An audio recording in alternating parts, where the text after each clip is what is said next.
What if I have been scammed while working online? So in such cases, shall I keep any hope to get the money I send them during the working tenure? I have reported to police as well.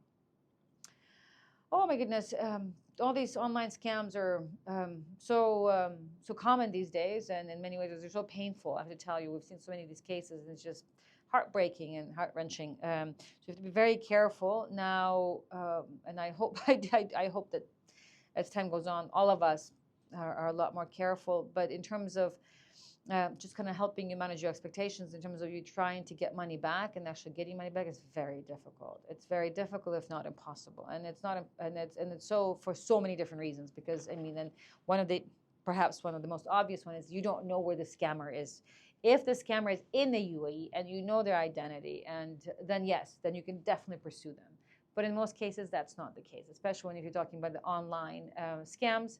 It's just these scammers are elsewhere, they're in different countries, or even if they scammed you here, they've already gotten on the plane and left. So chasing them is becomes kind of practically impossible. That being said, if you at least have the identity of the scammer, it's worth filing a case with the police. It's also worth filing a case. Sometimes even a civil case, depending on the amount that's at stake.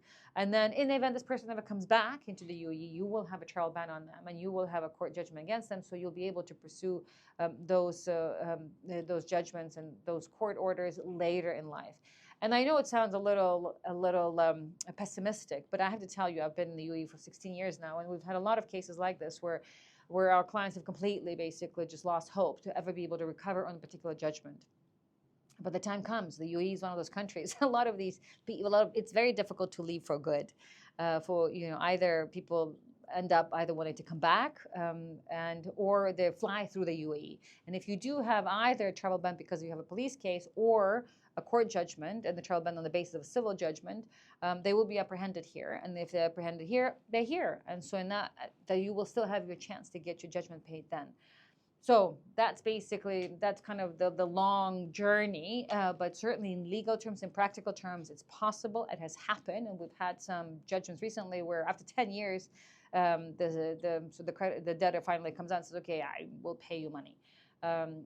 So it's possible. So don't lose hope. But certainly, if you ever want to have a chance, just follow the process and have your rights secured with the authorities so that you have a chance to recover in the future.